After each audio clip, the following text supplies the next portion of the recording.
take this piece out right here so you can get to this bolt easily, because if not, it won't fit with this in the way. So you want to move that out of the way so you can get to this one. Now they're not in there tight, so you don't have to put too much force to get them to come out.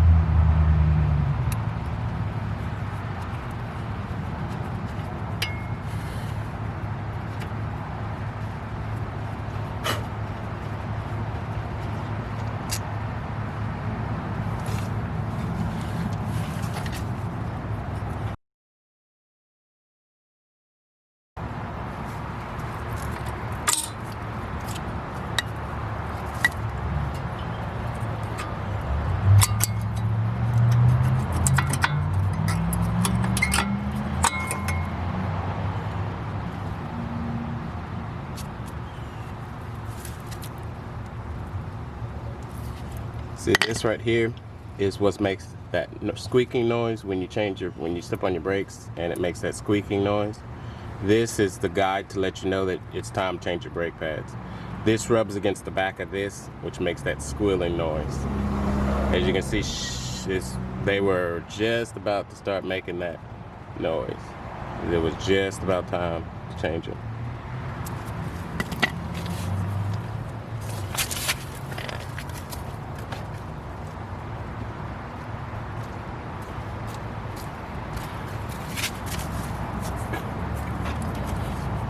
Just for comparison, this is the new one, and this is the old one. Kind of see how much difference.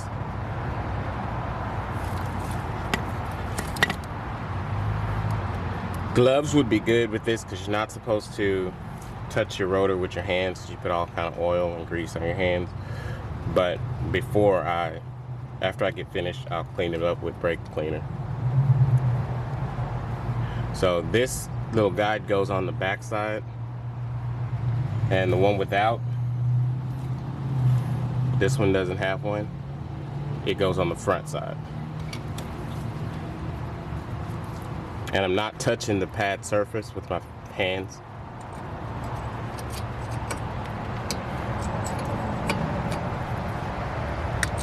Oh yeah, one quick note. These clips, they come off, and you can replace these clips. This brake kit that I bought did come with new clips, but I kind of lost the clips, so I'll have to replace these later. But just to get new pads on the car, I'm gonna go ahead and do this now, and then when I find them or have to buy them again, I'll replace them. It's a good idea to replace these because it is a thin piece of metal exposed to the elements, and it does rust. You can see it's starting to right there, but these don't look too bad, so I feel okay with reusing them for now. But later I will replace them, and they just slide into place. They're just a guide for the brake pads to ride back and forth.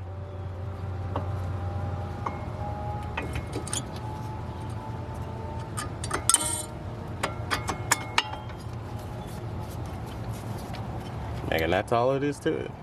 Now the only other tricky thing is on the caliper, since they were so far out, since the pads had wore down so much,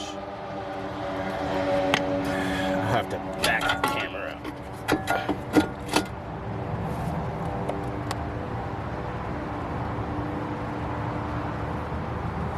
up. This piston, it's just a reservoir of brake fluid in here, and this piston rides back and forth. And this is the rubber seal. You also want to inspect the seal to make sure it looks good, and this one looks okay. But as the brake pads wear, this rubber piston expands outward to keep you with proper braking pressure. So now what I have to do is push this piston back and in so that it'll slide back over the new pads, because these are thicker. See, it's thicker material. See, this was the old, and so it had wore in thicker. So in its current state, it's not going to go back over here. So what you have to do is open the bleed valve, press them back in, and then close it. It's tricky to do without getting air in the system. I guess you could have somebody, but I'm gonna bleed the brakes anyway. I think that's just the easiest way for me because it's just me by myself. So, but it's not a hard thing to do. But this is the bleed valve right here. It just has a rubber little cap. Make sure you put that back because you don't want trash and stuff getting inside of there, because that will affect the next time you go to bleed it. It may not drain properly. So you just want to give it a half turn just to open it up.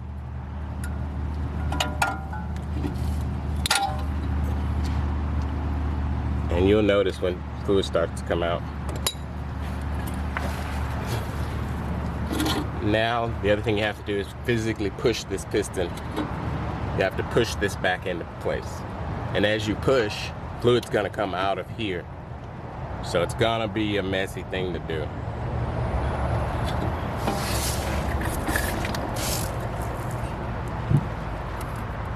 Let's see if I can get closer.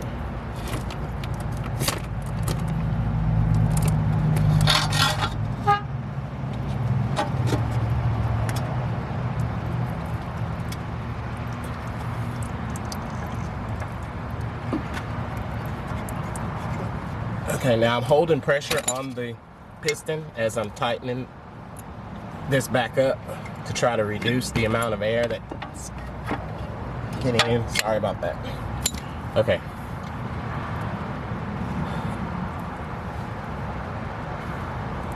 And now it'll slide back over.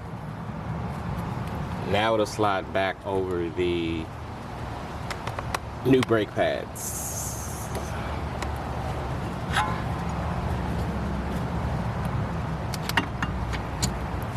Just like so.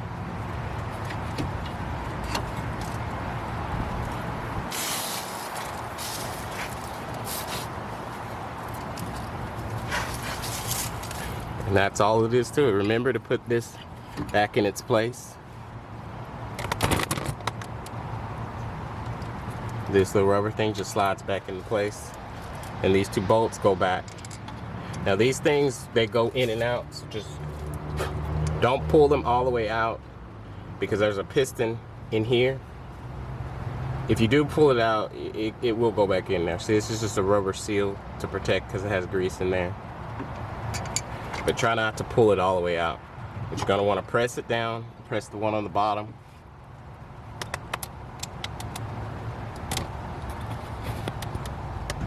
Press these two, and then it will slide back into place.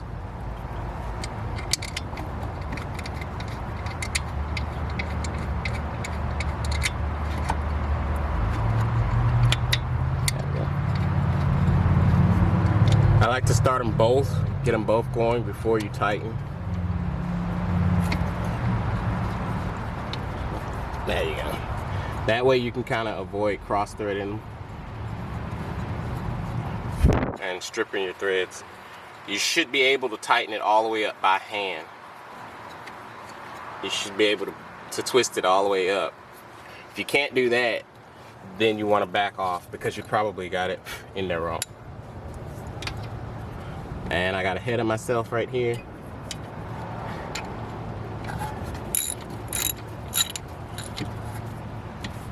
And there's not very much pressure on these bolts.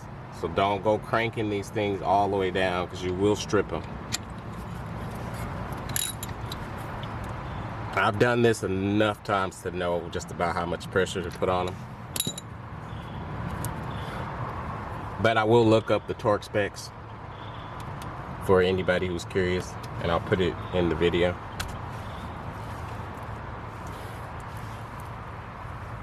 My guess is it's gonna be somewhere around 10, 15 pounds. And then remember to put this cap back on.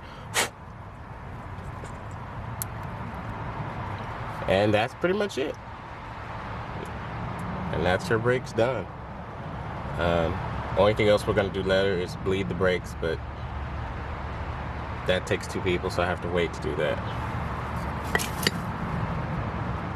Unless you have, there's another tool that does an air compressor that you can pull a vacuum on the system and pull all the air out. I don't have that, unfortunately, so I have to do it the old-fashioned way. Get somebody to step on the brake pedal and get all the air out of the system that way.